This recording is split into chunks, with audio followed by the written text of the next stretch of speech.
이 자리가 이제 우리 아버님이 병원 얻은 자리입니다. 병원 45년 동안 이제 저 건물이에요. 저 건물 자리가 바로 여기에요. 그런데 사람이 재밌어요. 바로 그 자리가 그 자리가 저희가 어렸을 때부터 쓰던 방이고 대학생 때까지 쓰던 방이에요. 여기가 딱 방이에요. 딱 쳐다보면 저기 창문에서. 그래서 지금 생각하는 게 다락극단 인연으로 인천에서 해가지고 직장이 서울이었었으니까 조선일보에 있다가 조선일보에서 근무하면서 미국, 유럽, 해외 특파원 다니다가 다시 서울 와서 인천까지 온 것만 해도 이제 회귀하고 다시 돌아왔잖아요. 인천에도 개인적인 인연을 해서 자기 아버님이 얻은 병원에 있는 극장에 여기에 후원회를 맡아가지고 하는 사람도 있다. 이것도 인천에 사시면서 하나 얘기가 되지 않겠습니까? 지금 개인적인 명예를 위해서 하겠습니까? 뭐 이게 권력이 있는 겁니까? 이게 뭐 돈을 갖는 겁니까? 바로 그런 면에서도 이 후원회가 인천의 하나의 도시의 품격을 올리는 극단 다락에 후원해가는 것은 인천의 도시의 품격이다. 이렇게 좀 인식을 하고 여러분들도 자부심을 좀 가져주시고 그리운 건강한 전주의 친구들입니다. 오늘 그리운 건강한 노래를 이 자리에서 듣겠습니다. 네, 큰 박수 드립니다. 반갑습니다. 소프라노 최성미입니다. 네. 아니, 알겠습니다. 반주 없이 괜찮으시겠어요? 그냥 제가 여기서 네. 제가 원래 이제 반주도 준비를 해오긴 했는데요. 이제 분위기가 이렇게 친근한 분위기 속에 네. 네, 좋습니다. 네. 그래서 반주 없이 더 떨립니다. 더 떨리니까 네, 더 떨리고요. 그래서 그리운 금강산 제가 1절과 2절까지 오늘 한상업 선생님도 함께 이제 기리는 자리니까 2절까지 네, 1절과 2절까지 다 부르겠습니다. 중간에 박수 치시면 안 됩니다.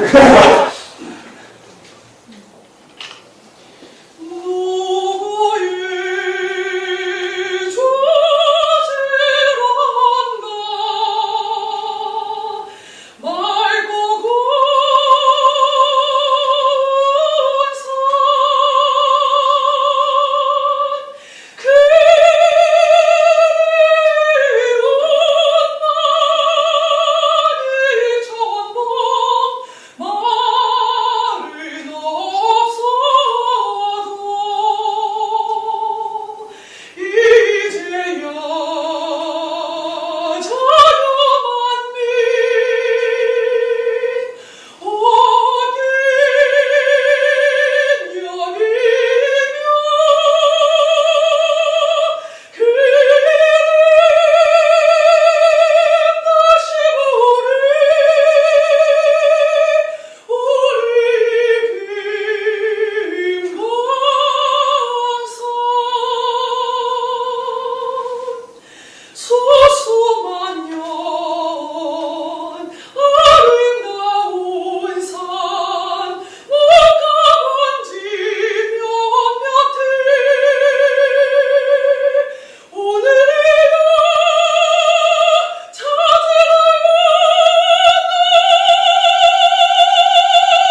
그래서 해방 후 인천문화예술계의 가장 큰 자산을 국민가옥 그리운 금강산이라고 여겨왔는데, 이 작품이야말로 6.25 전쟁 중이라는 시간과 심포동이라는 공간, 그리고 시인 한상옥 선생님, 작곡가 최영석 선생님, 저병원 저술가이자 지역의 어른이셨던 심포동 박사님이 어울려 사시면서 탄생시킨 인천 문화예술의 상징적 표상이라고 믿습니다. 세 분은 모두 1950년대에 문총, 아마 좀 들으시기에 생소한 분도 계시겠습니다만은 1950년대에는 문화단체 총연합회라는 게 있었습니다. 그리고 전쟁 중이었을 때는 문총 구국대라는 이름을 갖고 있었습니다. 그 바로 문총 인천지부의 대원이셨습니다.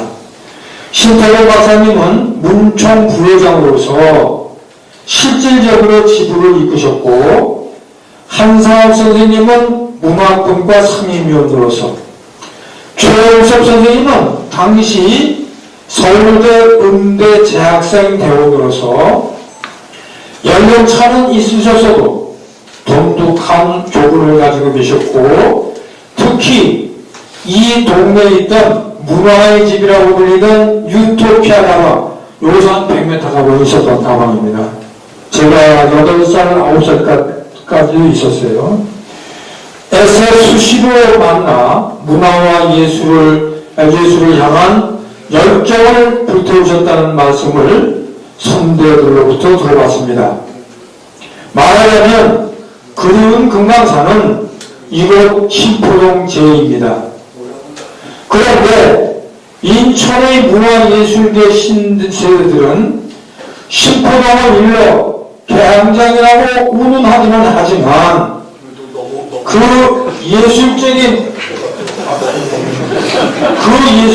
배경은커녕 문총의 시대적인 위상이나 선대 문화예술인들의 열정과 노고와 그분들이 남기신 유산의 의미를 관가하고 있는 듯해서 아쉬운 감이 없지 않았습니다. 하지만 지역 문화의 수준 높은 문화예술은 어느 날 갑자기 하늘에서 뚝 떨어지는 것이 아니라 그 지역의 뿌리를 둔 줄기에서부터 비로소 싹이 트고 꽃을 피우고 열매를 맺는 법입니다. 오늘 우리가 다시금 인천 문화예술의 거봉인 그리운 금강산을 돌이켜 기리고 세 분의 인연과 심포동이라는 공간과 그 시대적인 배경을 생각해 보는 것은 그래서 뜻깊은 일이라고 봅니다. 그런 의미에서 세 분이 저희들에게 남겨주신 유필 원고와 당시 유토피아 다방을 중심으로 하여 활동하신 흔적인 팜플렛과 자료들, 그리고 전쟁 중에도 문화예술의 맥을 이어오신 문총 선배들의 회고와 입대원서, 이력서 등등 몇몇 문서들을 눈여겨보아 주셨으면 합니다. 그리고 오늘 그 두 분이 사실 사정이 있으셔서 못 오셨는데, 한 번은 그 최영섭 선생님께 제가 전화를 올려서 가급적 가능하시면 좀 오세요 했는데 낙상을 하셨대요, 최근에. 그래서 못 오셨고, 또 지옥대 회장님이 좀 꼭 오신다고 하셨던데 다른 일이 있어서 못 오셨습니다.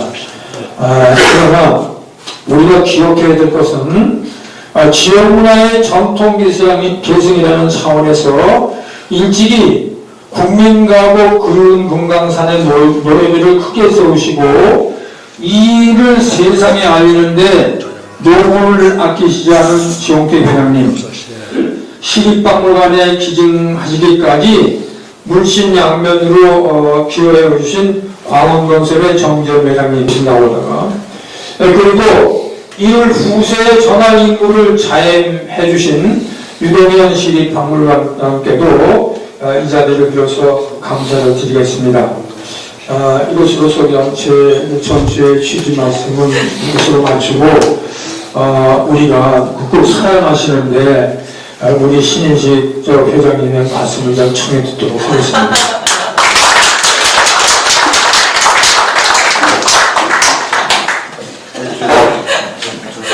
사실 이 자리에 제가 있을 그런 분본이 아닌데요.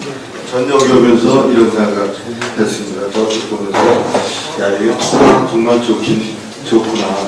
여러분이 아시다시피 지역 문화라는 것이 그 삶의 흔적들이 뭉쳐지는 거 아니겠어요?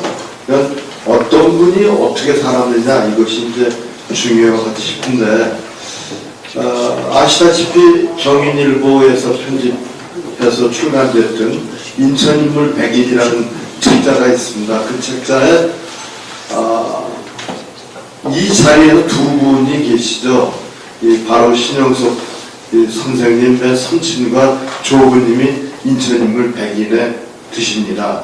그래서 그런 자리가 굉장히 명당자리인데요. 특히 그 명당자리에 더욱이 최영수 선생님은 인천인물 100인 중에 유일하게 생전에 계신 분입니다. 저는 사실 신영수 선생님은 인천 로타리 생활을 할 때 그 선친이 한홍 선생님을 한동안 모시고 말씀도 많이 듣고 그랬습니다. 그런 덕분에 신영수 위원장님도 작은 인연이 있었는데 그 최영수 선생님은 그렇게 큰 인연은 없습니다. 한 7, 8년쯤 됐나요? 그 전쯤에 지금 말씀하셨던 뭐 정전 회장이나 이런 사람들이 저하고 친구다 보니까 이 최영수 선생님이 굉장히 가난하게 사신다고 그러더라고요. 지금 그 은평구 쪽에 반지하 살고 계시거든요. 그런데 거의 끼니도 잘 못 드시고 원래 식성이 또 까다로우신 것 같아요. 술만 드시고 뭐 이러시는 분인데 그분이 그때 그러시더라고요. 나는 인천 가서 이제 상이 얼마 안 남았으니까 인천에 강화가 고향이라 거기 가고 싶다고. 그래서 여기 언론 클럽 회장은 박희재 회장하고 저하고 강화 여러 번 왔다 갔다 했어요. 그래서 한번 모시자 그러면 그 노인네 먹고 사는 게 큰 돈 들겠냐 모시자. 그래서 강화에 있는 문화예술인들도 적극 동의를 했어요. 그래서 몇 번 왔다 갔다 하면서 모시기를 다 결정되고 장소도 좀 대략 준비가 되고 했는데 그 사이에 건강이 좋아지신 거예요. 노인네가 건강 좋아지시니까 강화문에서 작곡을 좀 하셔야 되겠다고 요걸 작곡하고 내려가신다고. 그게 오늘날까지 이어졌습니다. 그래서 사실은 저와 함께 뜻을 같이 한 여러분들이 모여서 조금씩 돈을 내자 모자 해서 그 돈을 모아서 매월 조금씩 생활비를 그저 뭐 교통비 정도 거마비 정도만 해드리고 그런 연 때문에 이제 그런 이제 조동 선배님이 아셔서 저를 감히 부원회장이라고 하시는데 부원회장은 아니고요.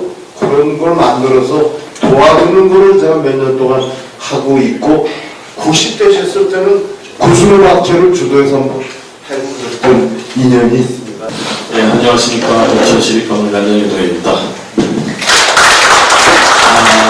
아까 신 회장님께서 군본, 나설 군본이 아니라고 말씀하시면 저는 어떡합니까? 사실 제가 여기 여러 선배님들 계시고 어르신들 계시는데 저는 그 말씀만 드리고 들어가겠습니다. 지금 조성 관장님께서 말씀하셨지만 저희 인천시립박물관에서 지금 최영석 선생님에 대한 자료를 저희가 수집을, 그러니까 이제 기증을 받는 절차를 지금 갖고 있거든요. 작년에 어느 날 지용태 회장님께서 저한테 전화를 하셨습니다. 혹시 박물관에서 최영석 선생님 악보를 받을 수 있냐고. 저는 처음에 깜짝 놀랐습니다. 이게 웬 진짜 저희한테는 큰일이죠. 근데 광원건설에서 그거를 정 회장님께서 이제 이미 받아가지고 스캔 작업을 했는데 아무래도 박물관은 저희가 보존 처리 전문가들이 있거든요. 이걸 계속 유지하고 상하지 않게 하는 전문가들이 있기 때문에 아무래도 박물관에서 하는 게 좋겠다. 그래서 저희가 K가 아니라 뭐 저희 감사하게 제가 받을 수 있었습니다. 악보를, 친필 악보를 받을 수 있었고요. 그 참에 제가 그 최영수 선생님의 그 전화를 드렸더니 최영수 선생님께서 악보뿐만 아니라 나의 모든 것을 다 박물관에 가져가라고 이렇게 말씀을 하셨습니다. 그래서 올 4월에 그 아까 말씀드린 서울댁에 제가 학예사들이랑 가서 일단 한번 점검을 하고 그 다음에 또 가서 이제 그 무진동차라고 있습니다. 큰 차가 있는데 거기에 꽉 차게 진짜 물건들을 가져왔습니다. 그 최영수 선생님의 뭐 그동안 받은 훈장이라든지 그 다음에 또 책을 굉장히 많이 또 보셨더라고요.